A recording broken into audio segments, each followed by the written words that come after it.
Alright, what's up boys? In this video, I'm gonna break down exactly how I got shredded in 6 weeks without sacrificing my social life. The method that I'm about to show you took me 5 years of trial and error and in-depth research to understand what builds the most amount of muscle in the most efficient way and how to burn body fat without feeling hungry or tired all the time. But you will be able to learn all this information for free in the next 25 minutes.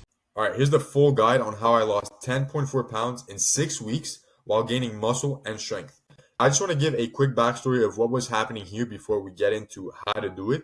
So I had just came back from Spain, and obviously I ate pretty much whatever I wanted. I still kept, eating my protein, still going to the gym 3 times a week, but I just got a bit fatter, right? My body wasn't primed, my body wasn't the best, but that was okay because I was on vacation. I was enjoying my life.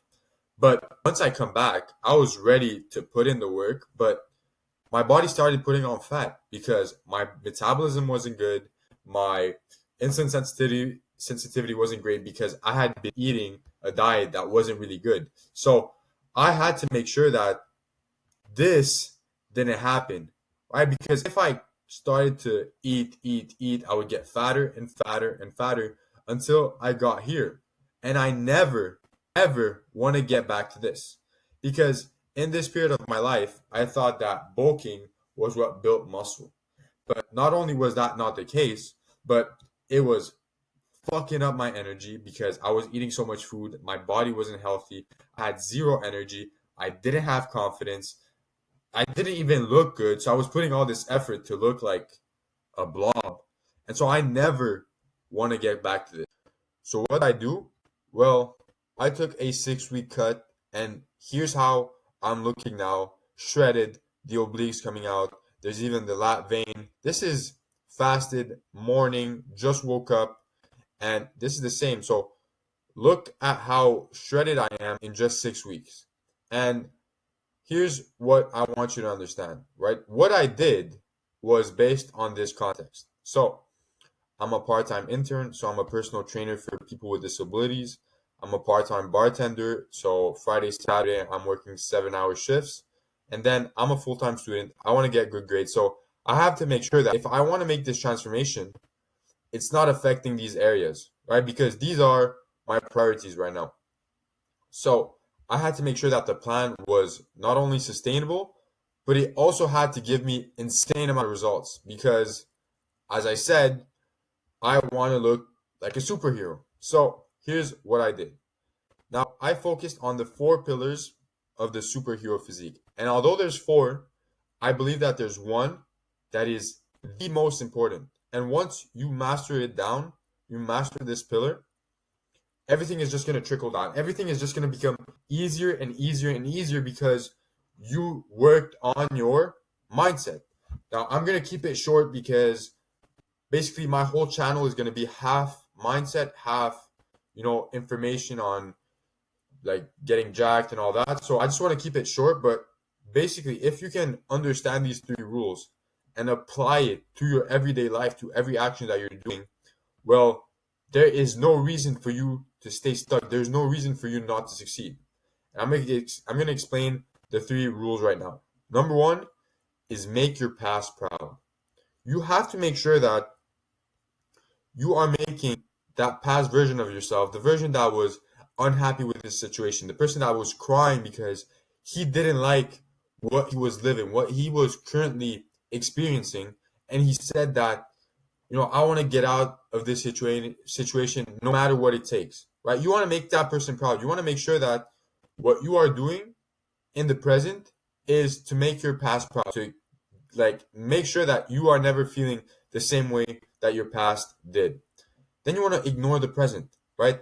In the present, your brain is always going to try to seek comfort. It's always going to tell you to, scroll instead of study. It's going to tell you to go eat junk food instead of cooking your own food. You have to ignore it. You have to ignore it and focus on your goals, right? Once you are able to ignore the demons inside of you trying to keep you complacent, you will always succeed because you know what you have to do. But the only thing that's keeping you from reaching your full potential is listening to that bitch inside of you that is trying to keep you complacent, trying to keep you mediocre, trying to keep you safe. But where there's safety, there isn't growth, right? Where there's comfort, there is growth. So ignore the fucking present, right? Ignore what you're feeling in the moment and think of the future. Think of what is that, like, what do I need to do for me tomorrow to be one step closer, okay? And then lastly, make your future thankful, right? You don't want to make your future be like, oh shit, I should have done this. You don't want to make your future be regretful. You want to make it thankful, right? Your future self has to be like, oh shit, I'm so glad that yesterday I did this. I'm so glad that I worked out. I'm so glad that I went to bed early so now I can wake up with full of energy. If you are able to use this framework in everything that you're doing, you will succeed. There is no doubt in my mind. But now, without further ado, let's get into really the information side of things. And this is really gonna help you like get that superhero physique that demands respect. So let's start with the training, right? We wanna keep building muscle even though we're on a cut. Because the whole point of going on a cut is to reveal the muscle. And if you don't take care of your training, if your training is shit, you won't reveal shit because you're going to lose muscle. You're not going to have those big muscles that look good. So here's what you need to do.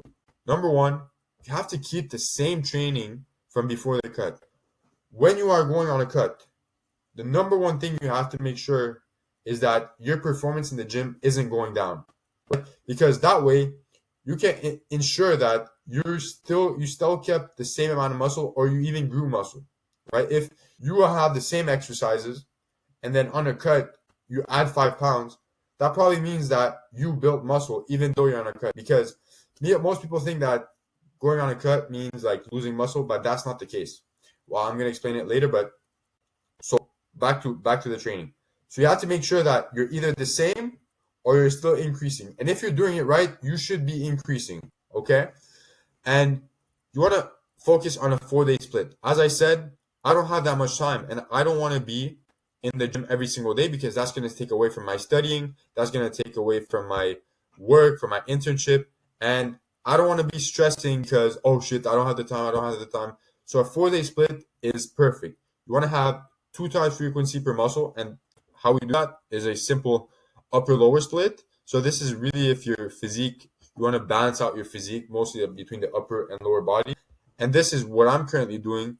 It's push, but you're putting quads in your push and you're putting hamstrings in your pull. What this can allow you to do is have that upper body focus and really give you those superhero, proportions where you have big shoulders, big arms, big chest because you're always prioritizing in the gym. When you have the upper lower split, the only problem is when you go into that lower day, you're not prioritizing any upper body. So let's say on upper day you're gonna do, let's say, chest, shoulders, and then when it comes time to do arms, you're already gassed out because you did shoulders and you did chest or you did back. So you're not gonna have as much stimulus and you're not gonna grow as much muscle.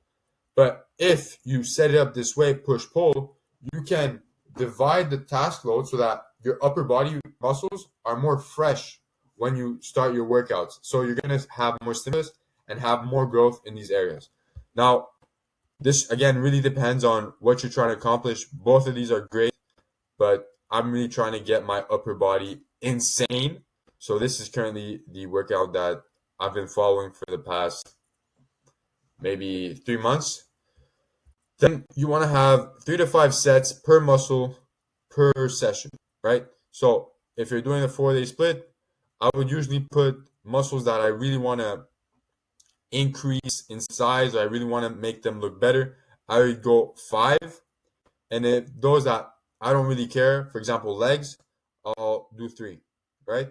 And so like this, you don't have that much volume, but you're still training with intensity and you're getting more stimulus. Then 4 to 9 reps on stable exercises.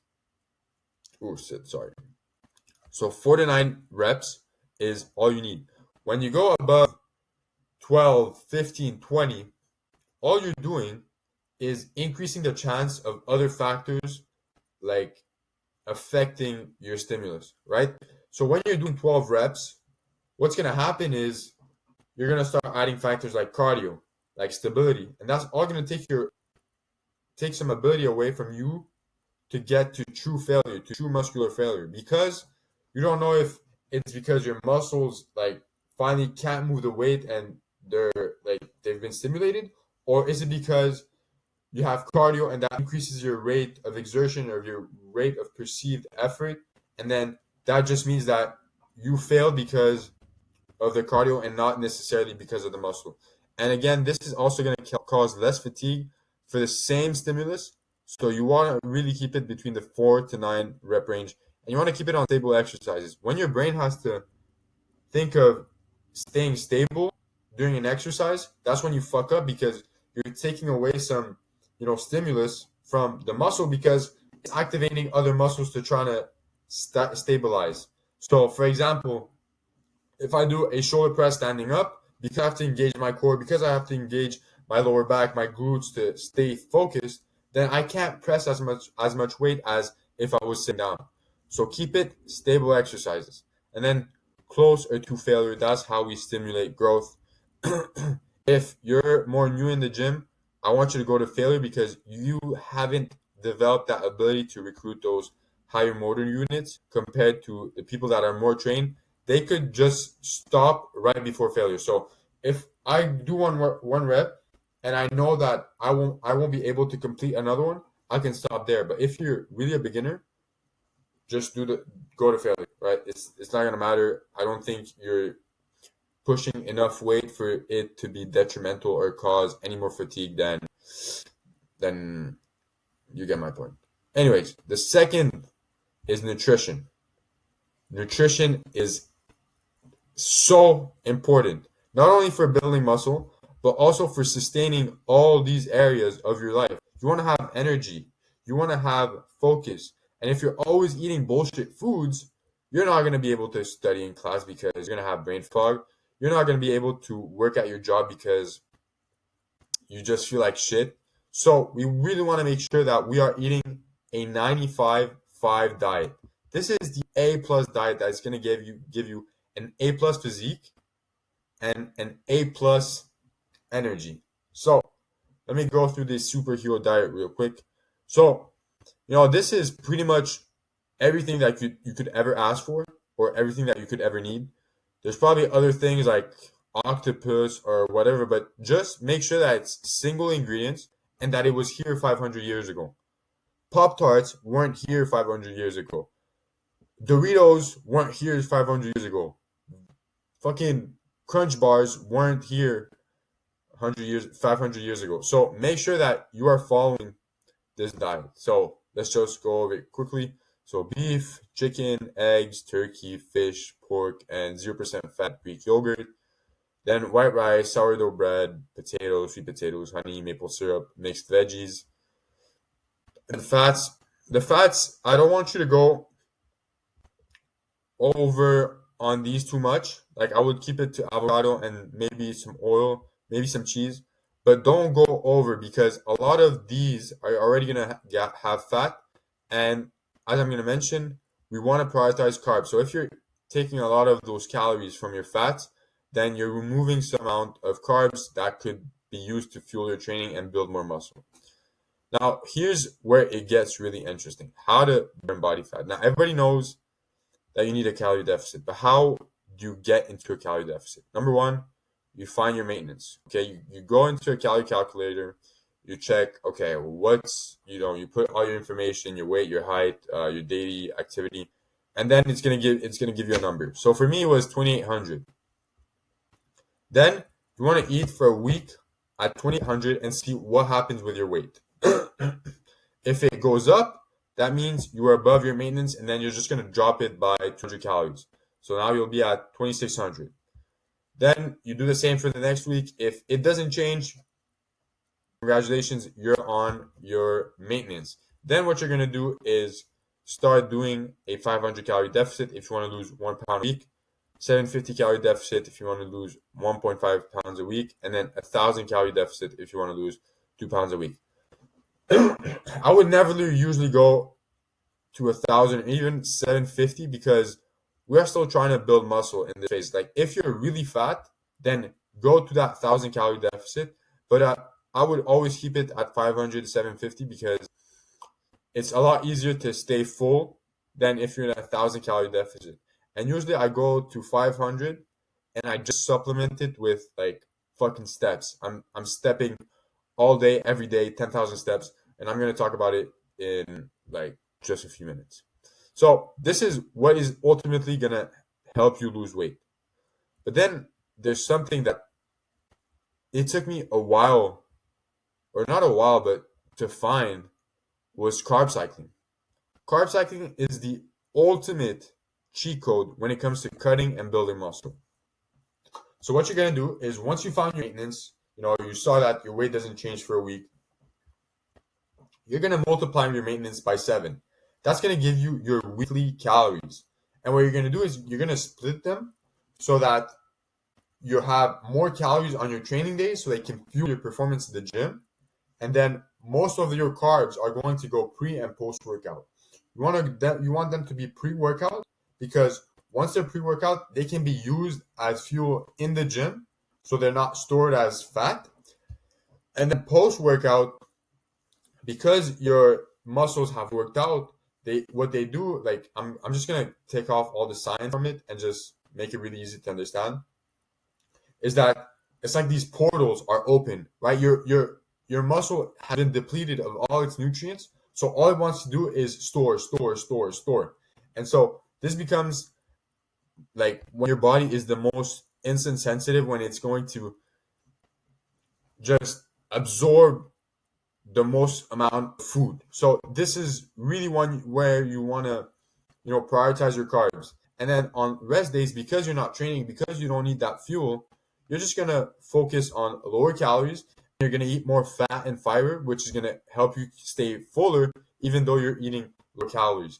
What I would usually do is on my training days, I would keep my carbs to, bread, white rice, fruit, and then on my low days, I would keep it to potatoes, sweet potatoes, and then fruits, but I would keep it to fruits that have a bit more fiber. So I would have kiwi, I would have oranges, and then on my high days, it would be like mostly what I call sugary fruits. So that's those bananas, grapes, all that stuff. And so what this allows you to do is stay in a deficit because although you're training on higher days, on training days, you're eating a bit more calories. You're just compensating with the rest days, so you're still in that weekly overall calorie deficit, and you're gonna lose weight either way, and your performance is gonna be up in the gym because you're, you're feeding your body with what it needs to perform in the gym. So you're gonna build muscle, and you're gonna stay lean, and it's also gonna improve the insulin sensitivity. So this is how well your body responds to food. So if you're always blasting your food with carbs, carbs, carbs, you're always blasting your gut or your body with carbs, carbs, carbs. That's gonna burn out your pancreas, and you become insulin resistant.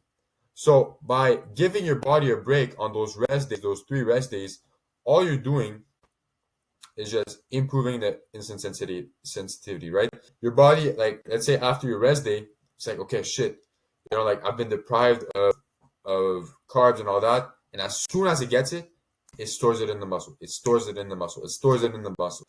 But if you're always blasting, blasting, blasting, your body just it sees it as something that is commonly occurring. So it's going to be more hesitant to let it in the muscle, and it's mostly going to go into fat. And I'll give you guys an example. If we were just living, right, there's boys and girls everywhere. When you see a girl, you're not really gonna, go crazy over her because there's a million girls, right? But if you're locked up for, let's say, 3 months and you don't see not one girl, all you do is surrounded by boys, and then all of a sudden you see a girl, you're gonna run to her. You're gonna make sure that you're the guy that gets her.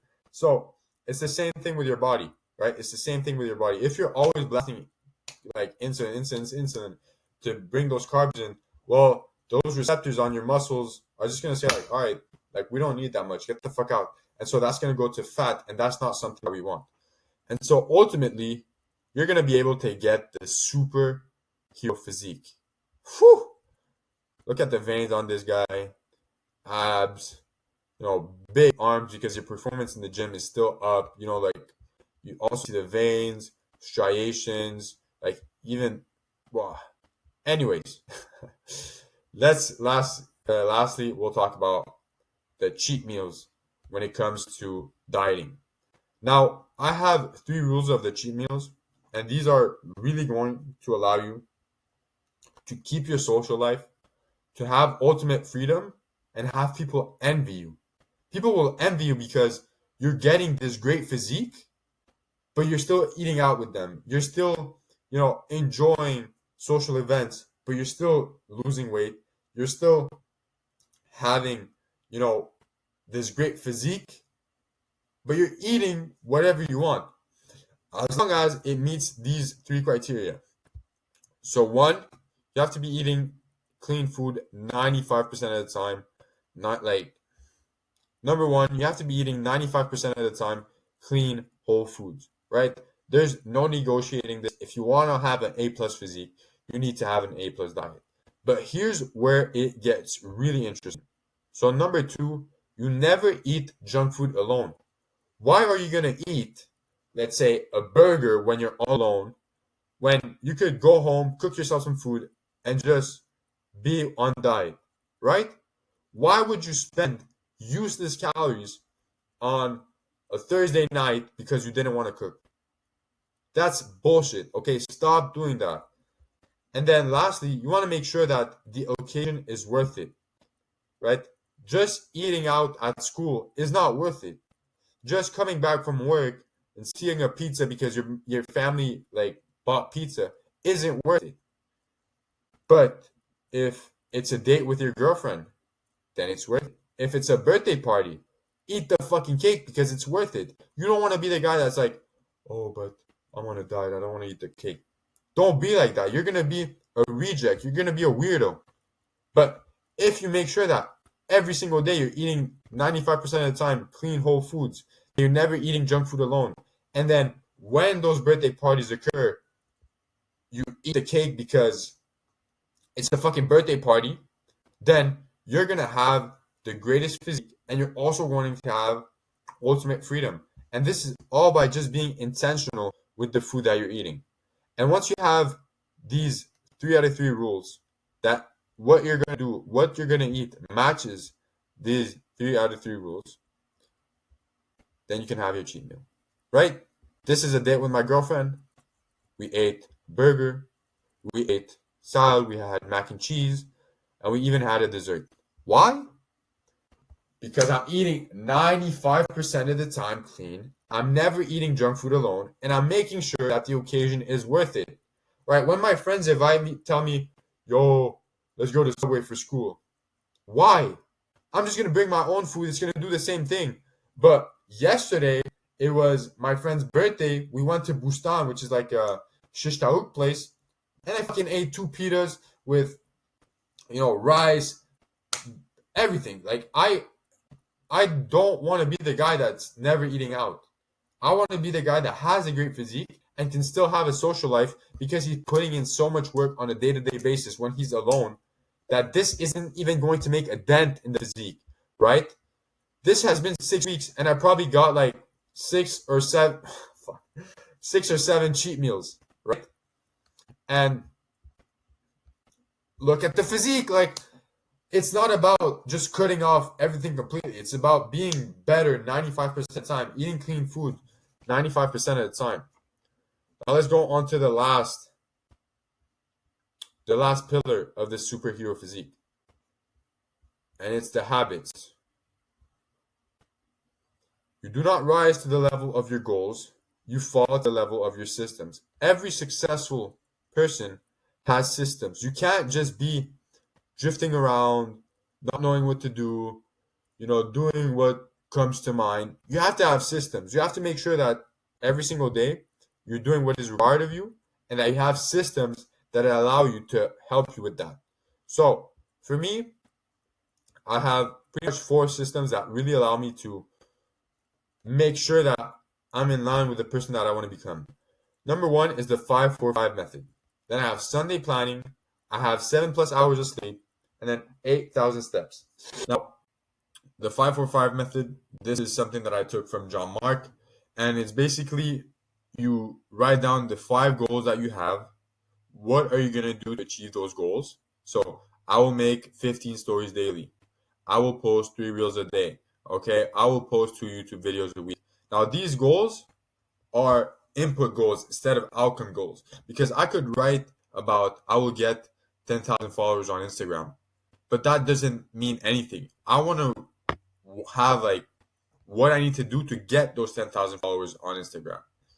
Then your steps, this is just going to help you overall with, your health, your mental state, your body, and just your body composition, because you're probably burning like 300 or 400 extra calories every single day.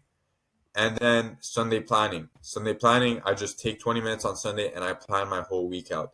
I have when I'm my checking calls with my clients, my classes, when I work, when I go to a gym. This just helps me have so much structure in my life that I don't have to think, or I don't have to think, okay, what's next? What's next? I just go on my Google Calendar and I execute. I execute. I execute. And then 7+ hours of sleep. This is like, a lot of people think that having 6 hours of sleep is okay, that you perform well. That's cap. Okay, you always perform better when you have more sleep, because your brain is functioning better, your hormones are functioning better, you have more energy, your metabolism is better. Everything is better when you get adequate sleep. And for me, it's something that is really important, because I want to wake up every single day ready to just absolutely conquer the day. If I'm like, oh, I'm so tired, then it just becomes so much harder. And those demons take up more mental real estate than if I was ready to wake up full of energy, ready to make these videos, ready to, talk to my clients, ready to make all those programs, ready to go to the gym, ready to fucking take on the day. So these